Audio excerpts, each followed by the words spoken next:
Assalamualaikum warahmatullahi wabarakatuh. Saya Sunting Bunga dari tingkat 3 ruangan kelas A Fakultas Ilmu Perawatan dengan MK Keperawatan Anak 2. Ingin mempresentasikan hasil dari kerja saya dengan judul sakit perut berulang pada anak.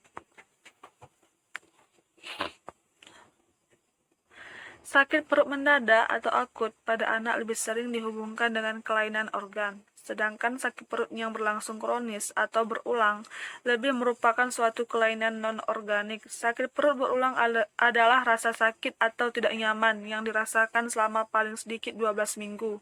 Tidak perlu berurutan dalam kurun waktu 12 bulan terakhir. Ada beberapa jenis sakit perut berulang, yaitu yang pertama, dispepsi. Rasa sakit pada perut bagian atas di atas pusat tidak berhubungan dengan pola defekasi dan bentuk tinja. Rasa tidak nyaman dan berupa rasa penuh, cepat kenyang, sering sendawa, mual, atau muntah.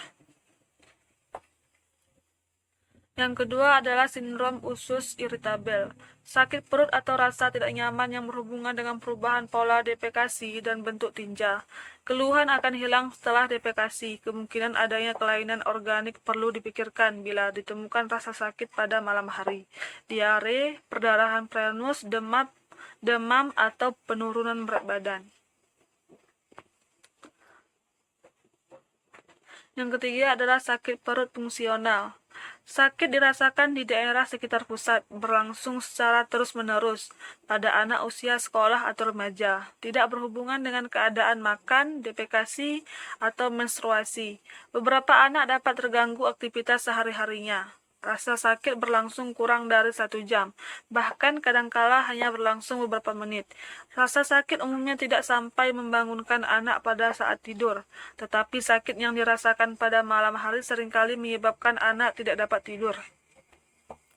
Anak umumnya mempunyai masalah emosi, sifat perfeksionis, kesulitan belajar, dan orang tua mempunyai harapan yang terlalu besar kepada anak. Anak sering pula mengeluh sakit kepala, mual tanpa muntah, dan letih. Faktor psikologis berupa kecemasan atau depresi, gejala somatisasi, serta fobia sekolah harus pula ditelaah.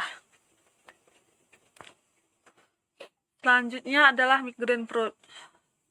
Rasa sakit terutama di daerah garis tengah perut berlangsung selama beberapa jam sampai beberapa hari. Diselingi periode tidak sakit selama beberapa minggu hingga beberapa bulan. Keluhan lain minimal dua keluhan seperti sakit kepala, takut terhadap cahaya, riwayat migrain di dalam keluarga, sakit kepala pada satu sisi, dan aura di awal serangan sakit. Selanjutnya adalah eropagi. Udara tertelan berlebihan yang menyebabkan perut distensi sehingga mengganggu masukan minum atau makan. Anak sendawa berulang kali dan sering pelatus. Keadaan ini seringkali tidak terlalu diperhatikan oleh orang tua. Keadaan ini perlu dipikirkan apabila ditemukan suara menelan berulang kali yang disertai keluhan tersebut di atas. Keluhan dan gejala klinis akan hilang pada saat tidur.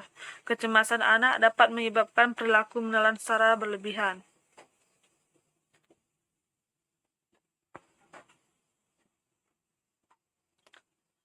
Sakit perut berulang atau tidak ada kelainan organ ditemukan pada 70% anak dan lebih sering pada anak berusia 4-15 tahun. Kemampuan anak mengemukakan keluhan yang dirasakannya sangat menentukan ketepatan diagnosis. Beberapa keadaan lain yang merupakan petanda tidak ada kelainan organ, yaitu sakit tidak bertambah, rasa sakit tidak timbul pada malam hari, anak ambisius, mempunyai masalah di sekolah, orang tua berambisi, dan keluhan sama pada anggota keluarga.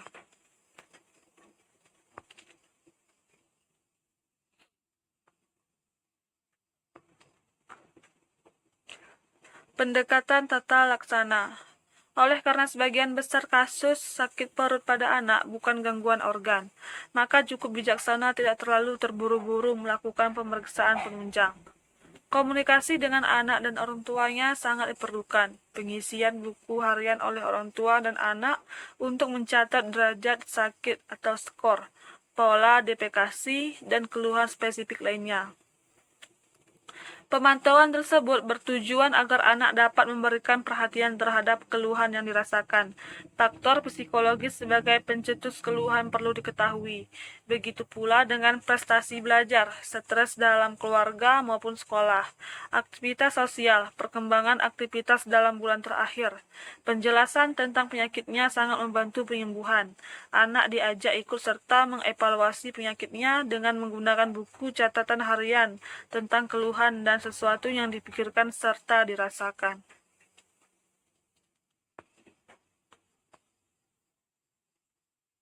Kesimpulannya, sakit perut berulang merupakan salah satu keluhan yang sering ditemukan pada anak. Kerjasama antara dokter, orang tua, dan anak sangat diperlukan untuk mengetahui penyebab dan penyembuhannya. Thank you. Sekian hasil dari presentasi saya. Lebih dan kurangnya saya mohon maaf. Wabillahi taufiq wal hidayah. Wassalamualaikum warahmatullahi wabarakatuh.